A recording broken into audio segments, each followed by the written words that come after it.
How are you Excellent. doing? You know, if I was doing any better, I'd probably fall over dead. So tell us about yourself. What got you into radio? It's been a lifelong passion since I was a young child. It goes back to the days back in the late 50s. My parents picked up a old wall and sack reel-to-reel tape recorder Yeah. because my sister was a singer. And so she was practicing her singing.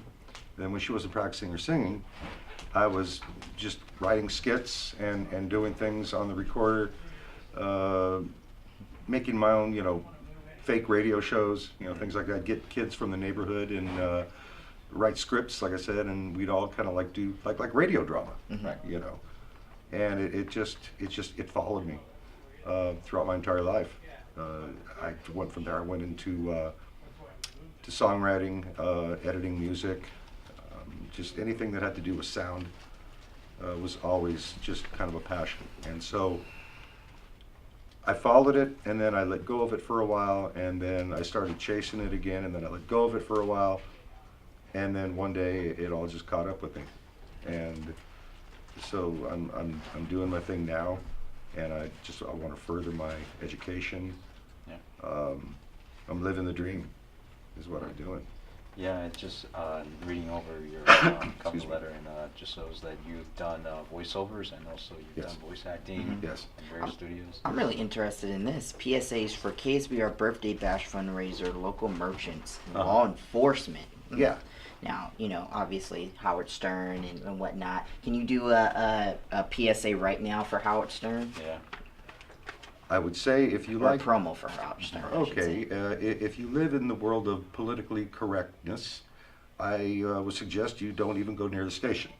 If you like to be politically incorrect, then this is the station that you need to be tuned into, because it's a station that you'll love what other people hate. Nice. Okay. One I hear. Now, We're gonna put that in the station. uh-huh. Yeah. Tell me a little bit about this website development. It says CTVR 280 at Saddleback College, Mission Viejo, employment skills, website development. What do you mean by that? Website development. And does this include social media? Okay. Can I see that? I may have mistyped. Yeah, absolutely. It says website development right there. Okay. Okay. Yeah, the class that I'm actually taking right now, they actually help us develop a website which will enable us to promote ourselves out there in the land of the internet, which seems to be a very good tool these days, although it is misused in many cases. But in a Obviously, case yeah. like mine, it's golden. Now tell me, what do you do to promote yourself, whether it's social media or internet, or whether it's just old-fashioned, like, I'm more old-fashioned. Okay, I don't have Facebook. okay. Okay, I had Facebook for a while. It almost ruined my marriage, if you know what I mean. We understand that. Okay, Yeah. thank you very much. So I don't do Facebook anymore. Word of mouth, demo reels. Like you say. So you have experience in audio editing, right? Yeah. Would Go okay? ahead. I'm sorry. Would you be now? You said obviously Facebook almost ruined your marriage. Sorry to hear about that, but everything is okay. But Yeah. are you okay with talking about close personal matters if Howard were to bring you on the show? Oh, by all means. That's how he gained his fame. This is why I like the guy so much. I mean, correct me if I'm wrong. He had to go satellite, did he not? Because Yes. he That's true. he burned Yes. his bridges in the regular radio waves because he believed in something that he liked. He followed through with it. People didn't like it. He basically gave them the middle finger, and he continued on, which it takes a lot of guts. And he's booming right now. And also, because we are on satellite, you can say all your favorite cuss Yes, words. yes. That's And good. not, Speak and, your not, and not mind. worry about a fine. So. Above and beyond the 7 words you can't say on TV, right? Absolutely. Got it. What's your favorite cuss word? But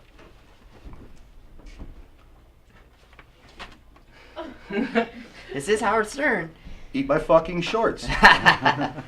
I will say this: it's the platform for you to vent out all you want. Okay, I can Speak your mind. Okay, I appreciate that because, I'm probably the epitome of political incorrectness. I lived in a time were being politically, it wasn't even considered politically incorrect. It was considered just talking the way you wanted to talk. And nobody really gave a damn what you said. And now we've gotten into this era of finger pointers and whiners and things. You can't even say what's on your mind anymore without offending somebody. God knows we don't want to offend somebody. So you don't mind offending and provoking? Yeah. Not at all. Getting under somebody's skin. No, Maybe I even don't starting mind. maybe even starting a fist fight or two, possibly. Well, just depends how big the person is. We're living in Okay. a very interesting year. I will say that. Yeah. And speaking of interesting, were there like any struggles that you've gone through before you got into radio or audio in general? Like, can you list like any personal experiences? My first marriage, but I'm still around. Right. And she's living in the coldest part of the U.S. right now, so I don't give a shit. Okay? Like your attitude. Hey, if she lived another 25 miles to the east, she'd be in the Atlantic. Right. Exactly. Now, what are your long-term plans? Do you plan to continuously to work for Howard Stern in the next few years, or do you plan to branch out, maybe start your own radio show somewhere else? Well, I've branched out to the degree now to where I'm sitting here talking to you guys, okay? I don't believe I have intentions of branching out into my own show. I like the fact of working with a company such as yours, for instance. Right. Even if it means saying that, I'm under the wing of somebody who's very, very successful and famous, it doesn't matter, because I'm still in a good position.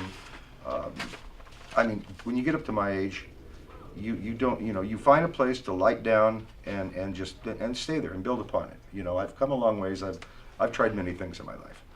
Now I'm ready to just this is like maybe the final blowout, and you'll read someday on the news, oh, Jeff Taylor, the guy at the Howard Stern show, yeah, he died yesterday, heart attack, he was at some orgy, you know what I mean, stuff like that, and it just, that was it, and I went out in a bang. Do you consider yourself a follower or a leader? I want to say a leader, but I think if I work for Howard Stern, I'd probably have to call myself a follower unless I was in a specific situation that you needed that leadership. In other words, hey, Howard saying, hey, I'm going to the Bahamas. You got to run things for a while. Okay, then I'm the leader. Right. Okay, but I'm versatile, and it just depends. Everything fluctuates within a heartbeat. One moment you can be a follower, the next moment you can be a leader. I think I could be good at both.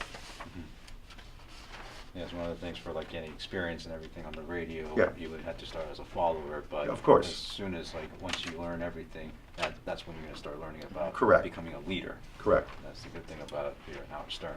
Yeah. Now, you seem like a very outspoken person, obviously.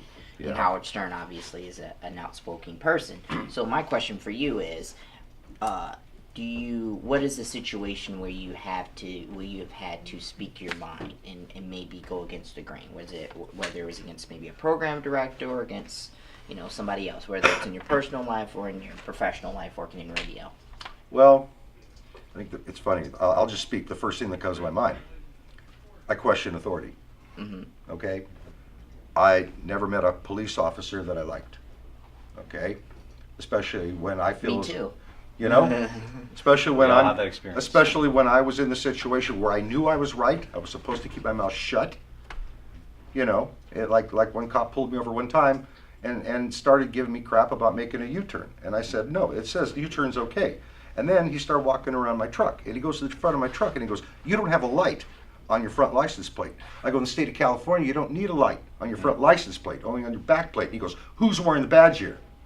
So I just kind of shut up at that point, because next thing you know, you're going to get maced or clubbed, and something like that. But I do question authority. Yeah, and I had to bring up the topic for Howard because we need a segment for Howard saying what pisses us off this week, and we would need that. Well, I feel as though that would be a good fit. If you feel the same, I feel the same. I mean, we all have, Oh. our dark days. I'll say Yes, that. yes, yeah. What do you see yourself in 5 years? I see myself 5 years ahead of today. have a few miles under the belt, have learned some of the things that I would shudder at in the beginning, but know fluently at the end of the 5 years. I mean, life is a learning experience. You learn it until you go 6 feet under. So 5 years from now, I consider myself being a lot more advanced than I am sitting here in this chair talking about it. How do you plan to keep up with the times? It depends on what time hurls at you. I mean, give me an example. Like, for instance, you said that you don't have a Facebook, and Mhm. I hate to keep popping on that, but Yeah. obviously you don't have a Facebook because, you know, you're almost into your first I, marriage. So, I think Facebook, I don't know, it has its pluses, but I just, here's another thing that pisses me off, okay? You talk about pissing, okay. Go for it. This is the platform right Get up in the morning and you go to Facebook and you go, oh, well today I got up and I washed my dog and I washed my hair and then I went and I had a cup of coffee. Who the fuck gives a damn what you did? You know what I'm saying? You know, or just like, I don't care. I don't care. I mean, I got up, I took a crap and I ran out of toilet paper. You know what I'm saying? Mm-hmm. So, I mean, can I go in there and say that without offending somebody? You know, I mean, Probably if I not. did, actually, I like offending people. And what I get offended is when somebody gets offended from me. That offends me even more. So we go back to that politically incorrect state of mind and stuff. But go ahead, your question. I'm sorry. no, This guy's no, hired. that was pretty Yeah. much Hired. it. Yeah. That was great.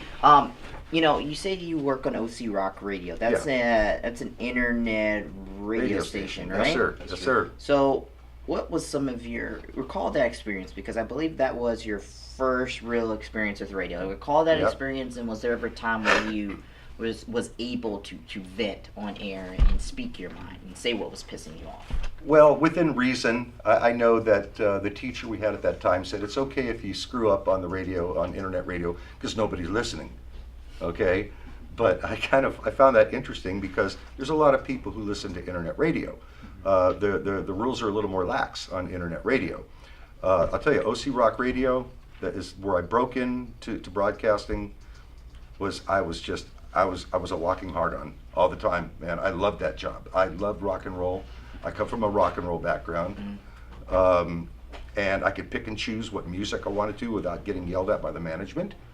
Which I would even argue with the management, you know, of the station when they would give me a hard time. When I felt I was in the right, I mean, I'll stand up and I'll speak my piece. But OC Rock Radio was a fantastic experience. I did that for probably 3 or 4 months. And then I got the opportunity, at least the invitation, to broadcast live on KSBR. It scared the hell out of me, because I didn't know what it was like to be, I mean, I used to fake it all the time, but when there's nothing like the feeling of when you were sitting behind a live microphone and you're broadcasting to 50, 60, 100,000 people, it's like, oh my God, this is like for real. Yeah. And plus you're in a different format, different genre of music now. I'm playing jazz, which I like jazz, but it was never my real, you know, grabbing type of genre, you know. But for the experience, I mean, my God, it's been over a year now since I've been there, and it feels like it's just been a few weeks. I love every show. I've never missed a show. I've done 56 consecutive shows up to this day, and I've never missed one. And, you know, I'm living the dream now, you know, and that's why when I do sign off with my program, I use 3 words, or 3 little simple phrases, which just describe me to a T now, I guess. And I got these words off of a cork of a wine bottle. And I was opening a bottle of wine one time, so it does pay to drink, okay? You know, I looked at the bottle cork, and on that cork, and this is what I say at the end of my program: be passionate, work hard, and stay humble. And if you can follow those 3 rules, you've got it in the bag.